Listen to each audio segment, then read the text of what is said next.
Hello, everyone. Welcome to the Name One Player podcast. My name is Nicole. And before we get into today's episode, I just want to say a huge thank you to every single person for hitting play today. If you like the Name One Player podcast, please make sure that you have subscribed to the show on whatever platform you're listening on, liked the show, rated the show. I personally think 5 stars is the best rating and probably the most appropriate rating for the show, but I'm a little bit biased. I'll admit that, and I'm not going to tell you what to do. So whatever rating you see fit, I would love it if you could rate the Name One Player podcast. Also, definitely be sure to follow the Name One Player podcast on Instagram, TikTok, YouTube, and a huge thank you to every single person who's already done that. I love it and I appreciate it, and I thank you again. Today's episode is part 2 of our conversation with Holly, and a few days ago I released part 1 of the conversation. We talked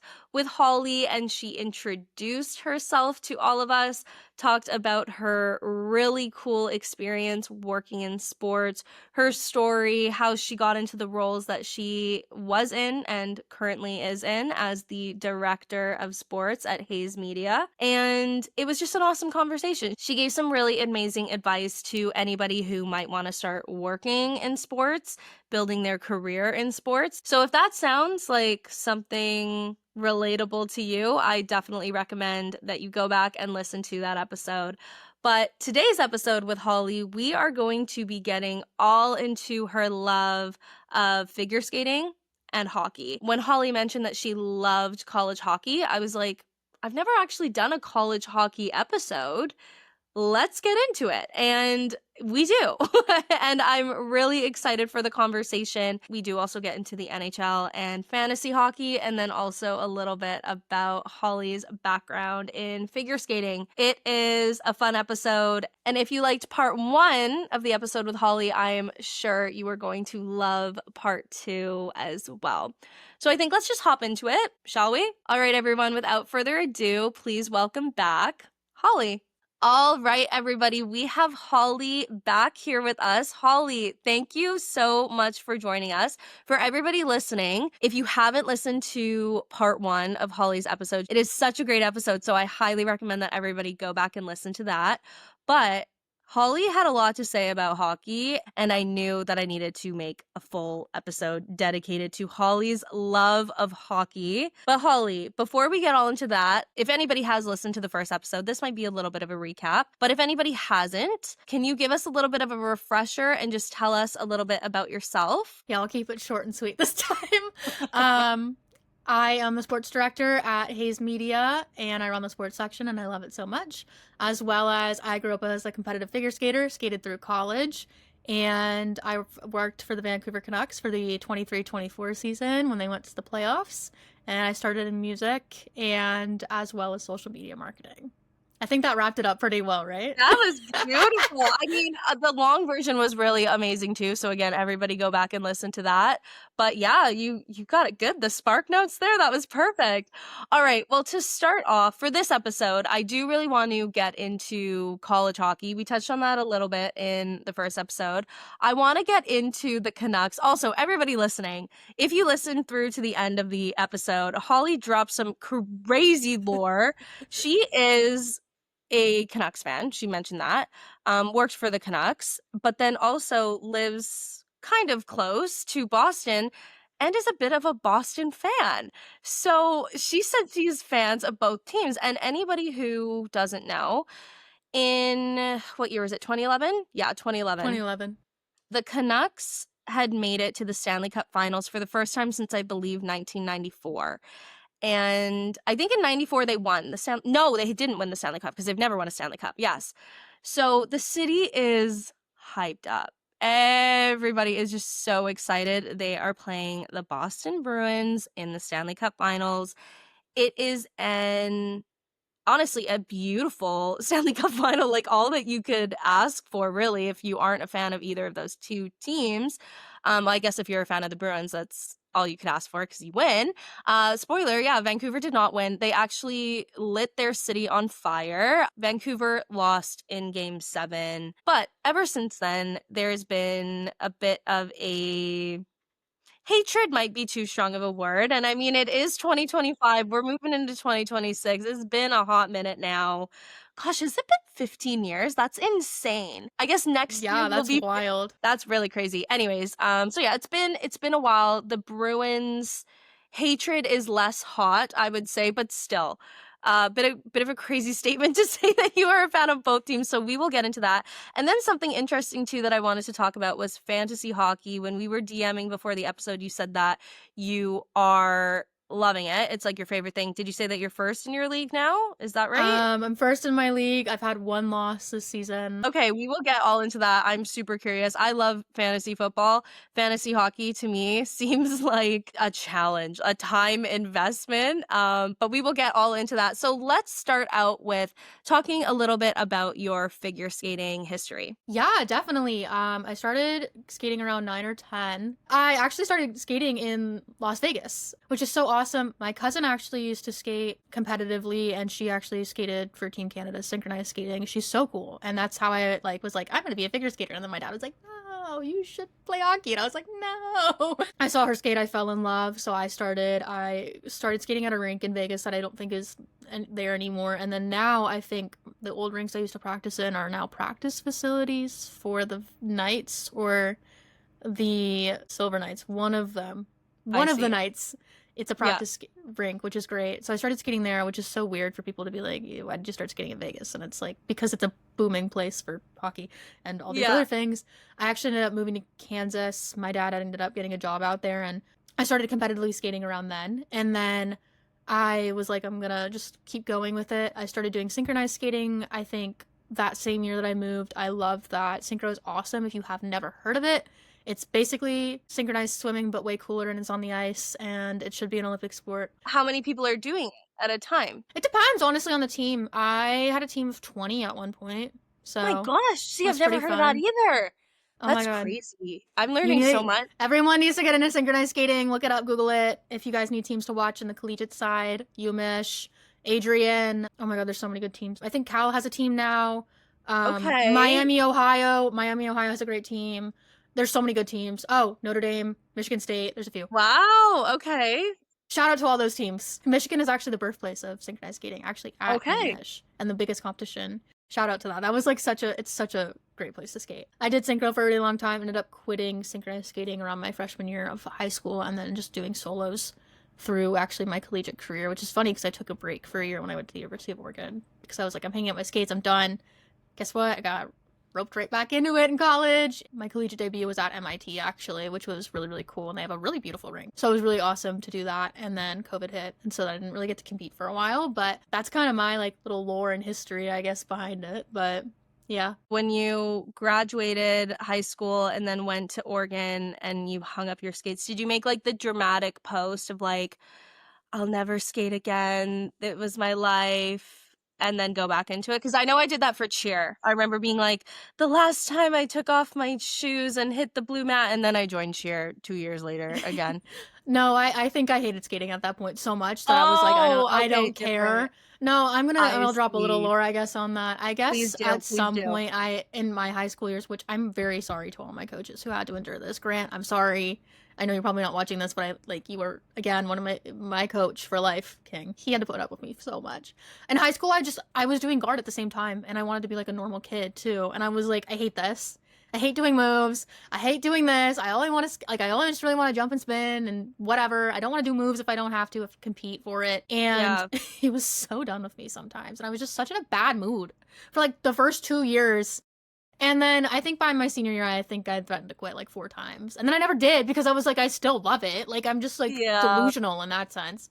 And also I was like, you know what? I'm going to hang up my skates for college. Like, collegiate skating, like, no one had really talked about it unless you were doing synchronized skating. And I was like, I don't care. I'm going to hang up my skates. And funnily enough, I really missed it when I was in Oregon. I missed doing it. I played floor hockey to like get some sense of getting back into that.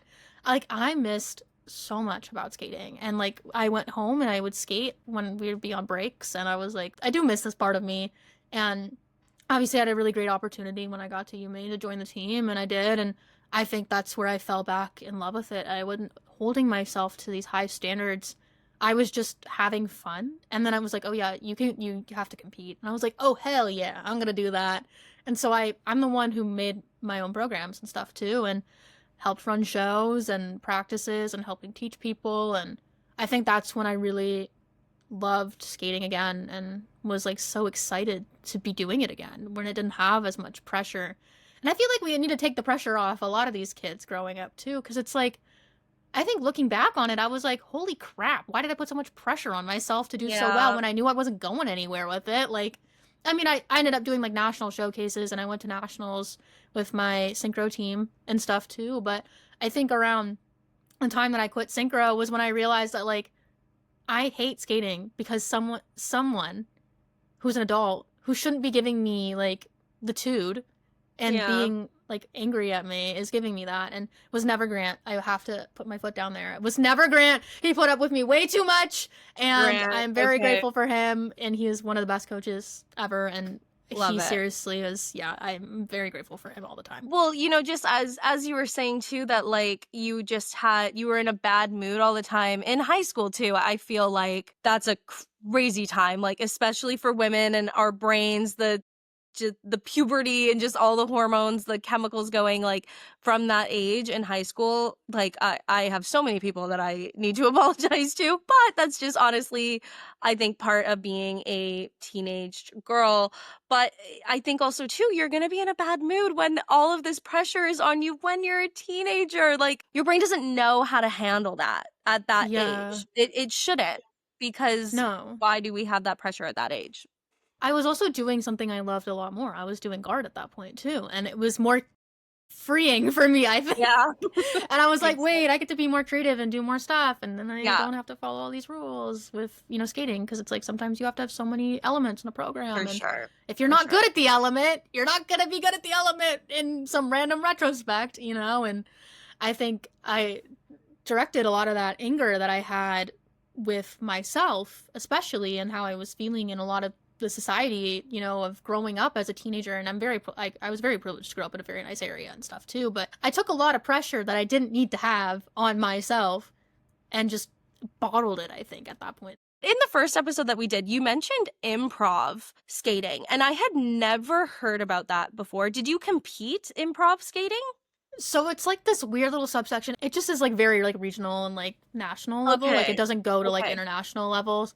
I It's like a see. fun little thing that people will do during competitions. Like you get a random song. Sometimes you get to like dress up for it to like artistic improv. You're in a room, you can't have your phone. Usually it's like a CD and like a CD player. They'll play it for you a certain amount of times. You get to kind of like figure out what you're doing in your head. Sometimes they'll let you out on the ice to kind of figure that out too, and then you'll go in order, but you can't see what the last person did. So it's like you just kind of have to go for it. It's so, like, honestly was one of my favorite things to do. And it's never like a song Like, it's older music that you're like, I'm literally 15. Like, in what Yeah. world am I going to know this is from Shirley Temple? And you Yeah. kind of have to wire your brain in a way where it's like, okay, like, this makes sense on this beat, or this makes sense in this flowing of words. And that's something I always really excelled at because I'm very creative in that kind of sense, and I love music. I love listening to music. It's one of my favorite things in the world. So I'm always listening to things with different tempos, and I'm very good at like seeing tempo too. Yeah. So it's very easy for me to kind of create and choreograph, and for some people it wasn't. But that was where I like really shined. A lot of the artistry kind of stuff was my favorite. If you ask me about my technical score, please don't, because it was probably never good. But I love a good artistic program. See, and that was my question, because that it does sound so cool, but it's like, how do you score that? Like, what was their rubric really of scoring who did well when they just randomly got the song versus not? I think it's on musicality and fitting the theme from what I remember it to be. It might have changed by now because I'm like, what, plot like 7+ years removed. But yeah, it's usually like musicality to the theme, kind of if it meets a certain, like you have to jump and spin and stuff usually in it and like do some moves if you can. But it's usually pretty fun, and it's usually who can get it the best and it makes sense. Like Okay. if it's like you don't know what you're doing and you're just like twirling for like 10 Yeah. years, like you're not gonna get first place. But it's kind of like second nature. I do like the element though of not being able to see what the person does in front of you, because it's actually kind of gas, because it's like you don't know if you guys have the same mind or not. And you can go back and like look at the videos too, and it's so cool. Do you remember your favorite song that you got? Yeah. What was it? I was at National Artistic Showcase in Columbus, Ohio, and it was that little Shirley Temple song or something. And I remember it, and I had this beautiful red dress that my mom had stoned, and I had this bowler hat that I had from like competitive theater while like a long time ago. And I kind of knew what the tune, like it was an old, like at least at like 20s, 30s era Okay. tune. And I was like, okay, so it's definitely something with like that era. So I was like, the red dress and the bowler hat makes sense. And I remember just going out there and just having the time of my life, honestly. Like, I had so much fun. I love that. I have the video too. I was able to get it, which is awesome. And some of the pictures, I have this horrendous tan line on the back because I was doing guard at the same time. So there's this like giant sports bra tan line on the back, and that's like the worst photo ever. But I had so much fun doing it. And it was so funny because my coach was like, "Oh, I like, you're really gonna medal in this," and I did medal. So and it was Congratulations. great, and I loved it so much, and it was one of my favorite. I think it was the last time I did improv too, which was just great. Aw. My coach loved signing me up for improv because he knew I would like kind of probably gas it up. You know, he was Yeah. like, "Yeah, this she needs a brain break. Give her that." I love that. Okay, so did that in high school, hung up your skates, you go to Oregon. Does Oregon have a hockey team? Oregon has an ACHA hockey team, I believe now. I think they started it. I think it was there, like it was just starting when I went to school, and they're awesome. Obviously, Portland's really known for like, in Eugene area is known for like the basketball, the football, and stuff. Obviously, Eugene UO football is huge, right? And I think it's great that they've started a team out there, and they've done some really great stuff. I had a sorority sister who was working for the team for a while, and that was awesome to see that kind of stuff too. And I think ACHA hockey is awesome, especially if you can't get the funding for like a D1 program, like start it, like see what happens. And hopefully they make their own little way to the cup this year for ACHA or something. I don't know how that works. I think it's like their version of Frozen 4, but like manifesting that for them. All right, so then you start out your college journey in Oregon. Hockey was not the main focus of it. Then you move to UMaine, and that is a pretty big college hockey school. We were talking to before we hit record and in the previous episode. I live in Canada. You lived in Vancouver for a little bit, but I grew up in Canada. Canadian collegiate sports are just completely different than American collegiate sports. I mean, we have teams. This is a complete side tangent, but I lived in London for a little bit. Their collegiate sports, a completely different world. So it really is so interesting from country to country how things differ. But obviously, in the United States of America, college sports are huge. And college hockey, it's so fascinating that it's not a bigger thing in Canada because obviously Canada is obsessed with hockey. In Canada, we have U Sports as the collegiate kind of brand league, I guess. And it is like fun to follow for sure, but it's not nearly as big. It really isn't. So why do you think college hockey is the way that it is in the United States? I think there's a lot of components to it, honestly. Canada's sport, as we say. I Obviously, appreciate you sometimes saying it's that. American sport too, but it's more Canadian first. I I appreciate will that. say Thank that. Please don't come for me in the comments. But I think it's just there's so many rinks here. Funnily enough, like there's a few rinks where I live. Obviously, now there's a few up. There's so many in Mass, and like as you keep going, there's Michigan has so many, Minnesota has so many. There's so many training places, and there's a lot of figure skaters too. So Mhm. there's a lot of rink access time, places, etc. And I think it having college hockey and why it's so big is because it's such an accessible way to get into the sport. It's also really cheap.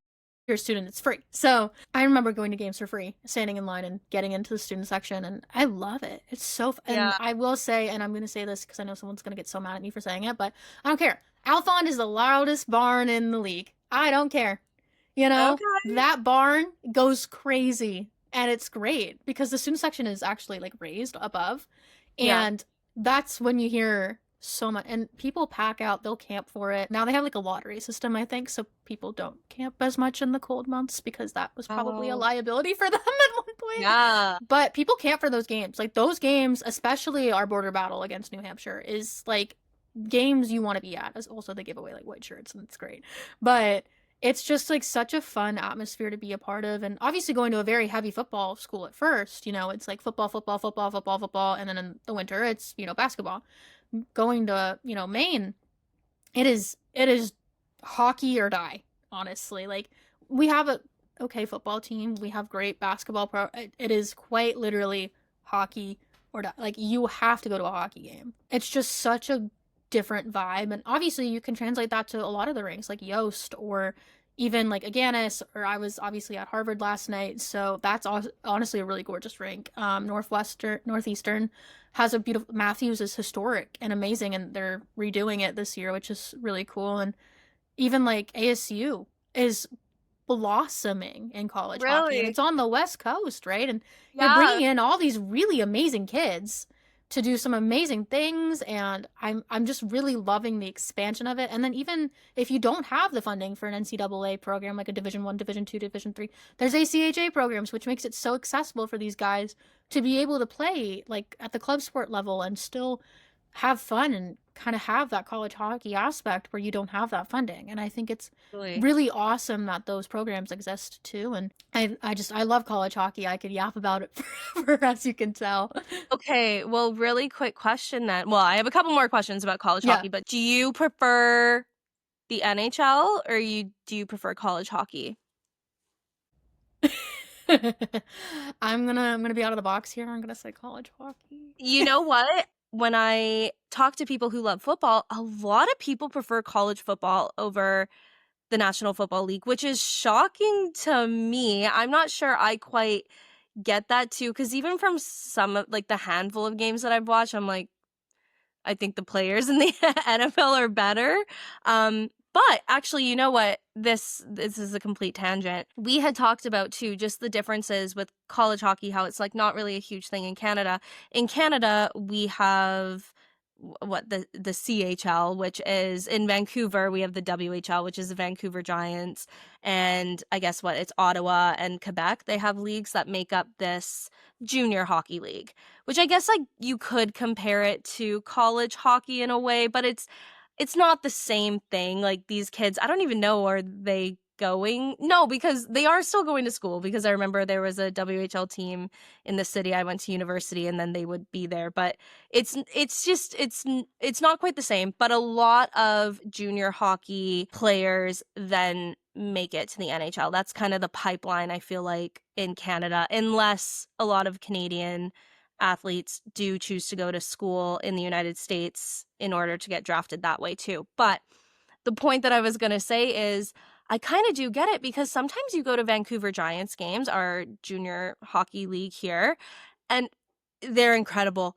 I feel like because they have so much more to play for, I guess, and it's a little more scrappy. I think a lot of these players are playing hoping to get scouted, that kind of vibe. But I think also too, they're just younger. They just love it. There's just a little more like pep in their step. Yeah, definitely. And I think with the NCAA programs too, like you're able to get an education, right? Like you're able to still play the sport you love and get an education, whether you move on or not. Like that's great. You still Yeah. have hopefully getting a job out of it, you know? But I think that's why a lot of kids will come to the States too. It gives you that opportunity to still be able to go to classes and do stuff, but still play your sport.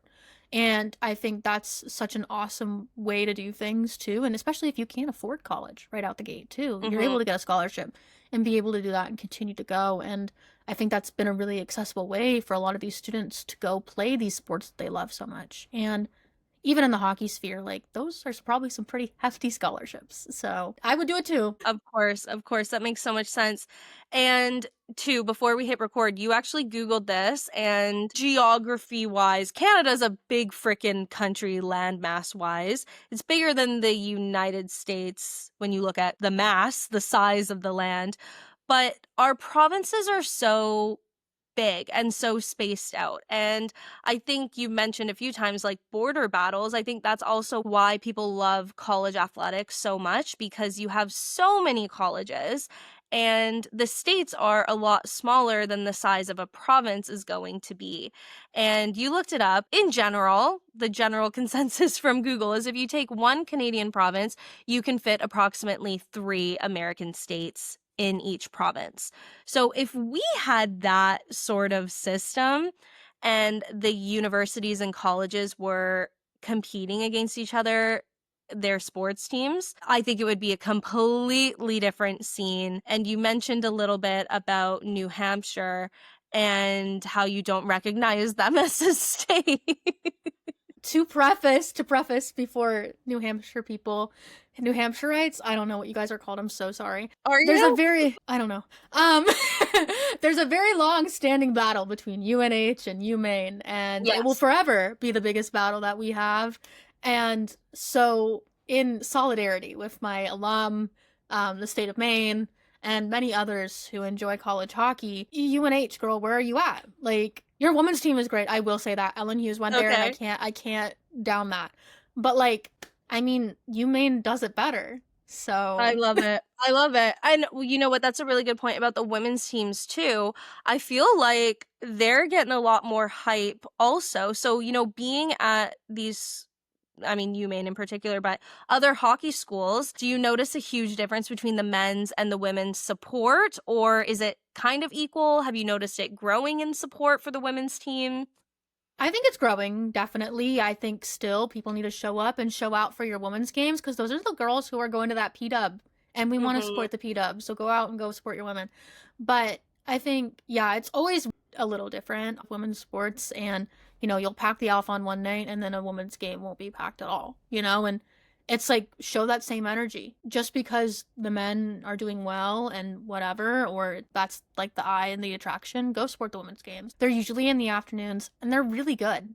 And they deserve their spot on that team as much as those guys do. And they're fun to watch too. Like a lot of the women, obviously, they don't really check and stuff too. So it's a lot of like actual technical game coming on. Like you're Yeah. not seeing as many fights as you see with a lot of these guys who are just chirping at each other 24/7 to just try and rile people up or hitting goalies or whatever. It's purely art. It's purely the game. So if you see a women's game available, friends, please go and support them, cheer them on. I love that. No, I think it's such a good point, and I kind of was thinking about this too, and maybe this was just the university that I was at, and I really cannot speak to the East Coast universities in Canada, but it's just, we're bad fans, I think, of our teams, of our schools. It's not nearly as promoted, I guess, or like they're definitely fun to go to. And I love sports. I love watching any sort of live sport. It's fun to do, but there's just less of an emphasis on like, hey, it's Friday night. What should we do? Oh, let's go watch the basketball team, the hockey team, whatever it may be. And then as I say this though, too, because this is my train of thought, I was like, the hockey team, but the university that I went to, our hockey team got cut. There was not enough funding for it. I do think that's a major thing too in Canada versus the States, the funding not on the same level for the athletes, which I do think is when athletes are at a bit of a higher level in Canada, the appeal to go to the United States is there. So you're taking all of our good athletes. I'm so sorry. I will say a lot of the games are structured, so they start at like 7 and they're over by like 9:30. So if you're out in Mhm. college, you get to go out to the bars right after if you really wanted to. I think that's really good, honestly, in their part, Yeah, because it forces people to go to a game before a bar opens or something, or totally. especially Totally. in Orno, like we have OHOP, which is the Orno House of Pizza. A lot of in Maine, this is such a random side, but like House of Pizza is like a huge thing. Like Orno House of Pizza, Portland Port, OHOP would always do some really great deals after the games or come watch the games if you didn't get a ticket. And I have to shout out OHOP for that because that's like genius marketing. They were open till 2 a.m. and you could still get a pizza, and it was great. And it was cheap. It was cheap, really good pizza, and still is cheap, really good pizza. And I Ooh, do that's miss it to this very day, actually. I really want to, I will make the drive to go get that at some point. I swear, like, I've been a year without OHOP, 2 years without OHOP pizza, and I need some. You might have to go soon. You might have to go soon. How are the UMaine hockey teams doing right now? I think they're doing great. I know the women's is still getting up there. They did beat Harvard yesterday, which I did see Nice. as I was going to Harvard. So, like, seriously, big shout out to those Bears. UMaine is doing well. I think, obviously, like, as every college hockey team is, there's your ebb and your flow. So, I'm manifesting a Frozen Four spot maybe this year, another American East Championship. I was there for the American East Championship last year, and it was awesome. And they did go into double overtime, and I'm still so proud of them. I felt like a proud mom in that moment. I love it. Like it's so awesome to have that be like a legacy that you can watch too, and I was very proud. Well, that's the thing too when I was kind of talking about college football and I was like, I kind of want to pick a team to cheer for. I think it is a lot harder when you haven't gone to the school and the love that you have for a team when you have been to that school is a lot different. It's just a deep-rooted emotional connection, and I think that's honestly great. I love that kind of aspect of sports. I think, yeah, too. I mean, you don't even have to go to the school and become like a mega That's fan. I very know there's true. so many Very true. Michigan fans out there who don't go to school in Michigan, and it's wild how awesome and like just into it those people are. All right, let's get into the National Hockey League. How did you become a hockey fan? Oh, I would have to say my dad played throughout college. He's always been a big hockey guy in some Okay. retrospect, and we watch a lot of Canadian sports in this household. Like we watch the Jays. My dad had me play by play the Jays on our way home, World Series for him. So like he's a very big Toronto guy, Okay. from there gonna root for it. But I've always really loved hockey growing up. I remember watching Canucks games, I remember watching Leafs games, I remember just watching random Olympics games, obviously like 2010, seriously like Sid the Kid. I think a lot of my hockey knowledge and love comes from watching these games with my dad. I remember just being like, "What are you watching?" And he's like, "I'm watching like NHL Stanley Cup," and I'm like, "Okay, like why should I care?" And he's like, because it's Canada's greatest pastime." A lot of my hockey knowledge in the beginning came from watching a lot of these things. And then Mhm. when I went to college, I kind of took a break from watching NHL hockey and was watching a lot of college hockey, and then Yeah. hit like a spout or something, and I started watching like 82 games a year. And I was just like always watching Canucks hockey. I'm a Yeah. big Canucks girly, obviously. I side with them in this divided household, unfortunately.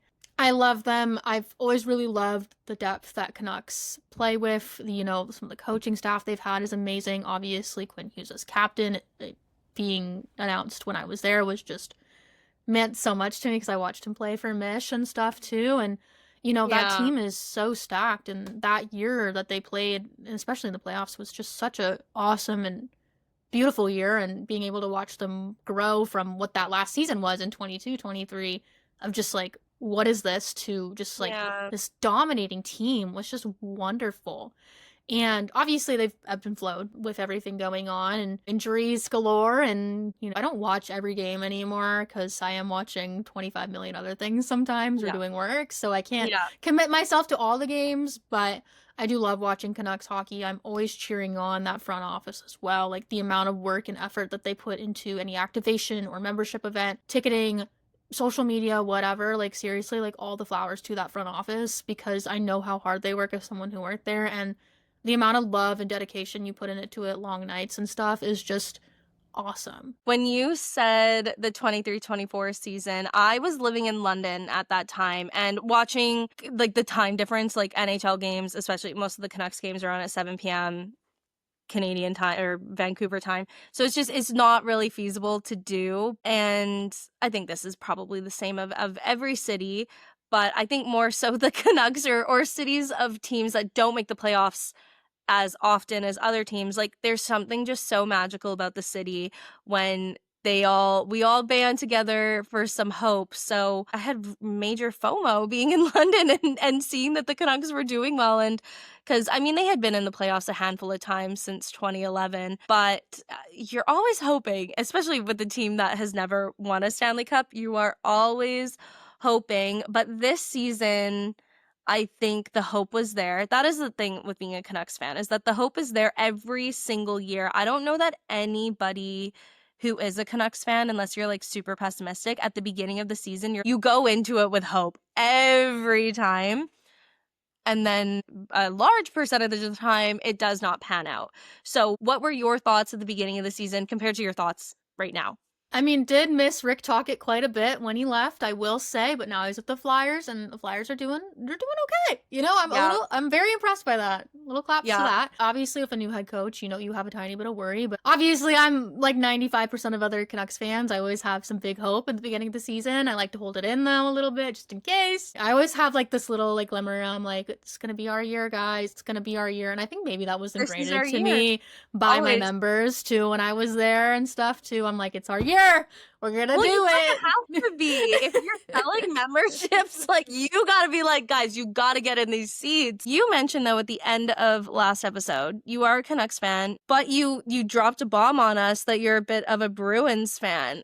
Can you chat more about that and some of the reactions that you get when you tell people this?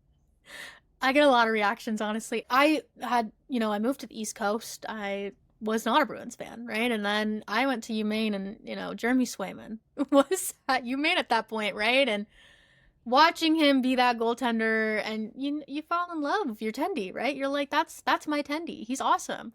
And obviously it was, drafted to the Bruins and everything, and you find a love for the Bruins and the Bees. I gotta say, like, Brad Marchand, another Yeah, Canadian fair enough. icon, Yeah. Brad Marchand, period, end point. Zadorov was also on the I Bruins imagine you saw too. that clip of him when he went back to Boston. I was in a bar playing trivia. I was crying. My friends were like, "Are I you think I okay?" And think I'm like, everyone it's just was. like a really emotional moment, guys, because he won the cup with them, and now he's Yeah, back as another cup winner. You got yeah. it. And they were like, "Oh my God, you were way too invested in this." And I'm like, and it's Brad Marchand. Like, he's iconic. And I just, I am a Bruins fan. I know people are like, that's so like, I'm a Canucks fan first, I will say. Okay. It goes Canucks, Bruins, I am a fan of both. I will say, I do get the commentary why. I understand it's weird, especially when I lived in Van and I went to a Bruins game and my coworkers were like, please don't wear a Bruins jersey, girl. And I was like, I didn't. I promise I didn't. I could have. I was like, can I wear my UMaine jersey? And they're like, It's funny too, because that was my friend's first hockey game ever. I took her with me, and she had so much fun. She became a really big Brock Besser fan that night, guys. So I did Yeah, my job. fair I did my enough. job. No, I love them both, but everyone here is also a Bruins fan too. Like, everyone Fair in enough. the vicinity of where I live is usually like a Bruins or a Canadiens fan. A lot of Canadiens fans too, but I love it. I also really love how Boston sports are just so like ingrained, right? Like, Yeah, people of Boston, they go hard for their teams. They go yeah, so hard. I went to my first definitely. Red Sox game ever this year, and just the amount of chaos and fun. I think that's also why I really love the Bruins, especially when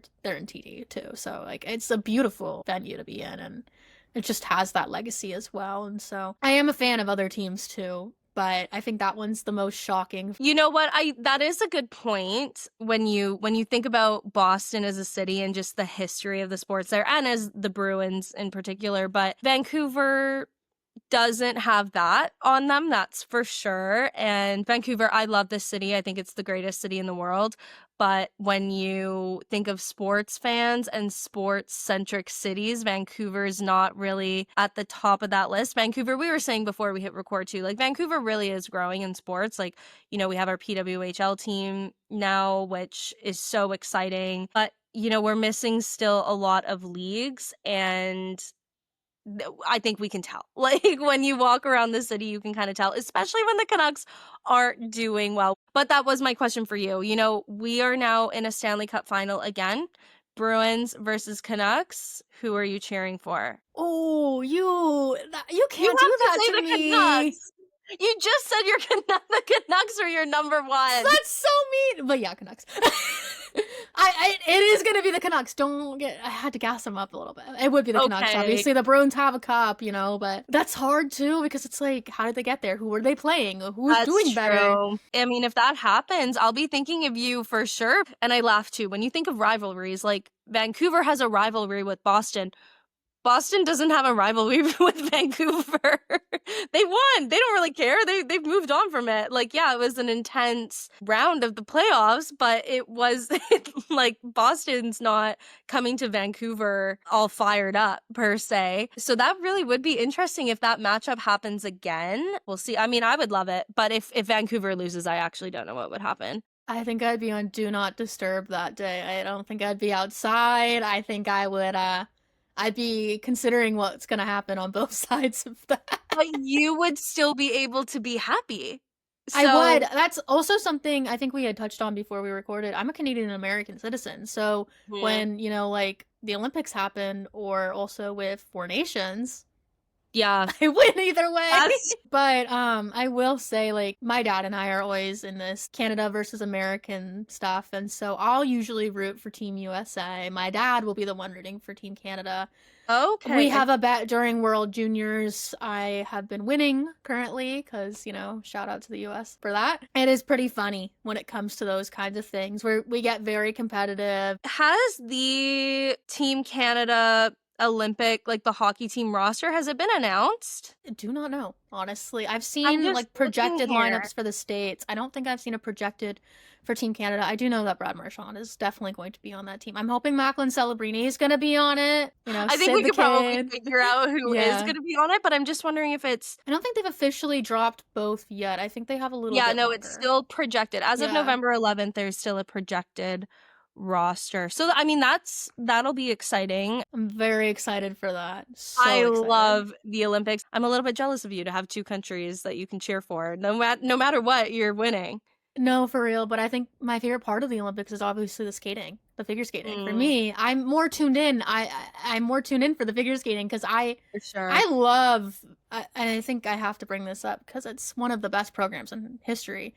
Yes. Virtue and More, you know, Thank you. Moulin I have that Rouge, actually written down free that I meant dance. to have No, because because that is my Roman Empire in life. I have two programs ever in my entire life. First off, Virtue and More, I love you.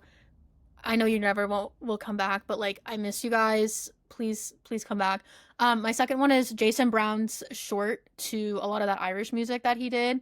That was okay. so good. I love Jason Brown. Like beautiful. This year I'm so excited because we have like Amber Glenn hopefully being projected, Alyssa Liu, Star Andrews, like Nathan Chen, Chalk and Bates.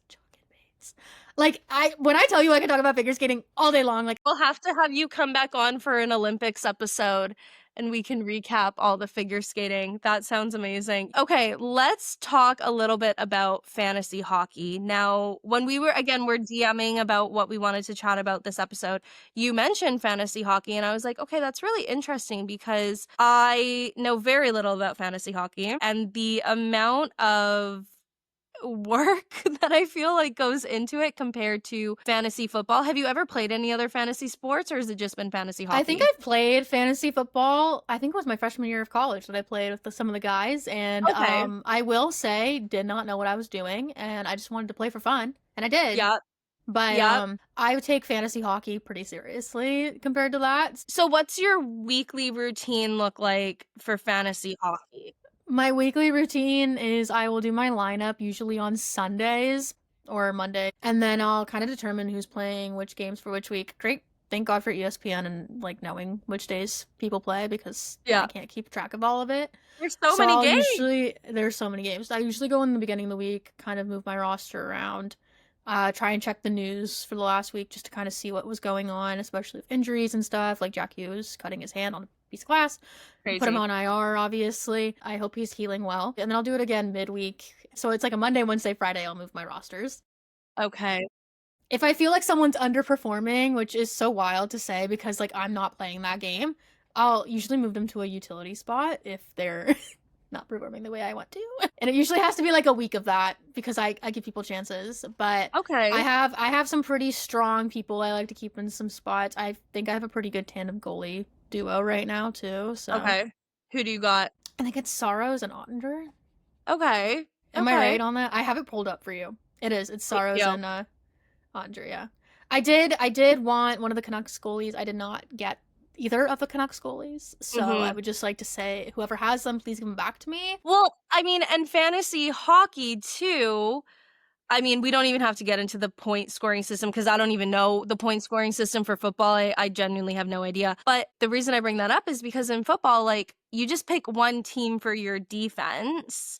That's not the case in hockey, is it? No, you, for us at least, pick as many forwards as you can, as many defensive pairings as you can, Okay. two goalies, and then you can have a few like utility guys. So my utility guys, I usually try and pick the same number of forwards and also uh, defensive pairings as well. Most of my roster will play every night. You mentioned you win or lose like once a week. Is that right?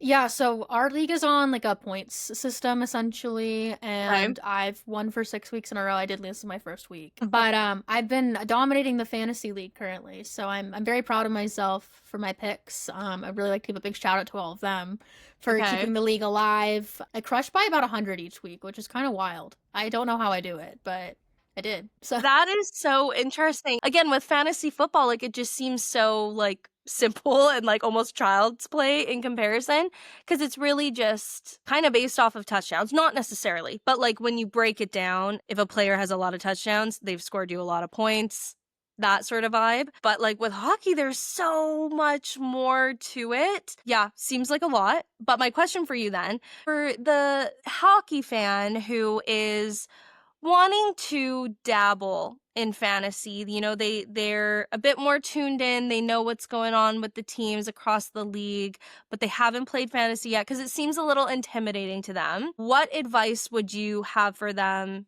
Would you tell them to sign up? And if you do tell them to sign up, what advice would you have for them when it comes to their draft? do your first year of friends because that's how you learn. Second is always go into it with some sort of plan of player or someone you want to be able to grab.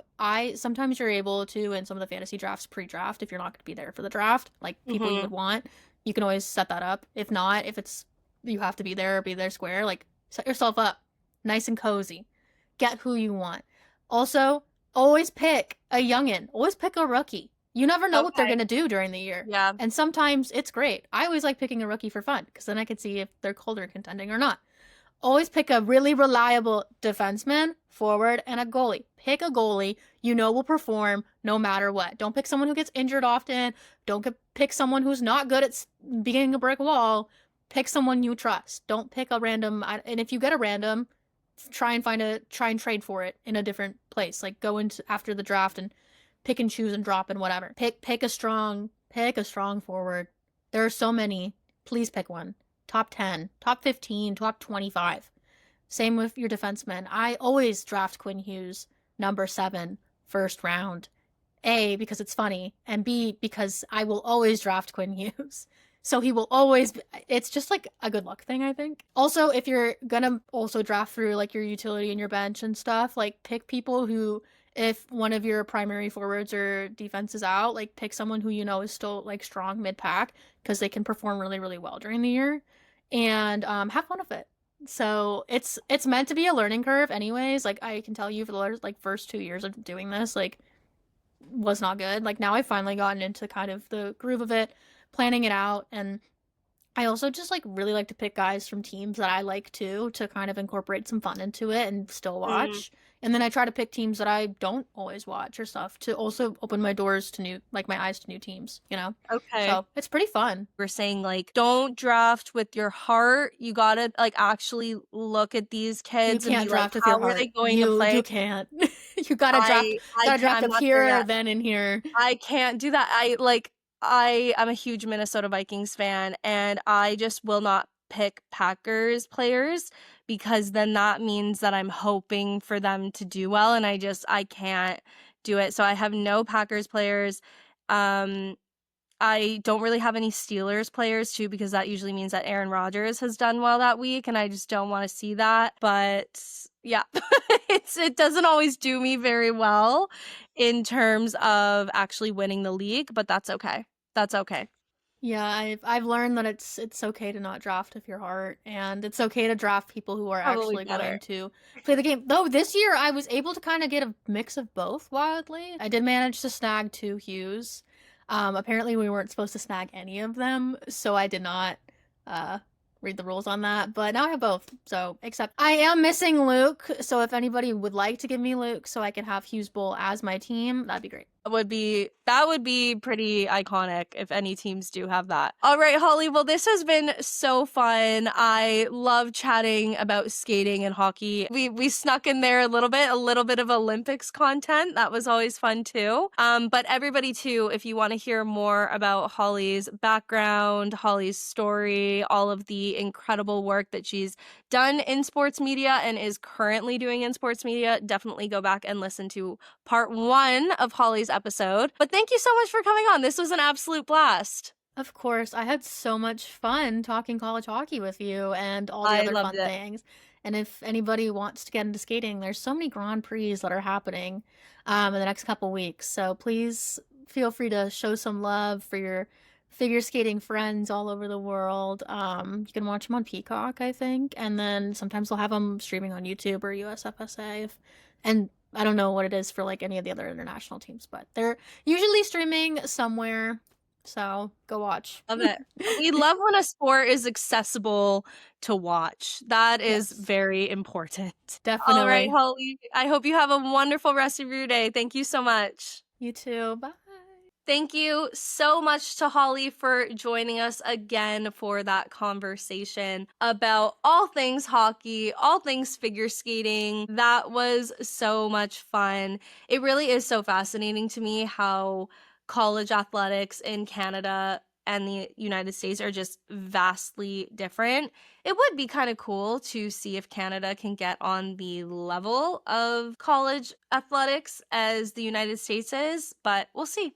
We'll see. I don't know. We'll have to see what happens. But again, thank you so much to Holly for coming on. If you haven't already listened to the first part of the conversation that I had with Holly in our previous episode, definitely be sure to check out that one. That is all from me today. So I am going to get out of here. Before I do that, I just want to thank everybody again for listening. It means so much to me. If you liked today's episode, definitely let me know on Spotify and YouTube. You can leave a little comment, say hello, say your thoughts on the episode on Instagram and TikTok as well. If you have not already followed the podcast, be sure to do that.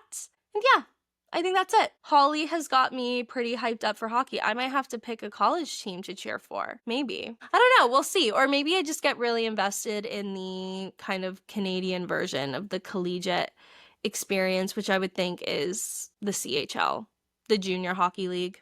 I don't know. We'll see. There's so many options, which I absolutely love. All right, I am going to get out of here, but I hope you have a lovely rest of your day and a lovely rest of your week. All right, everyone, take care.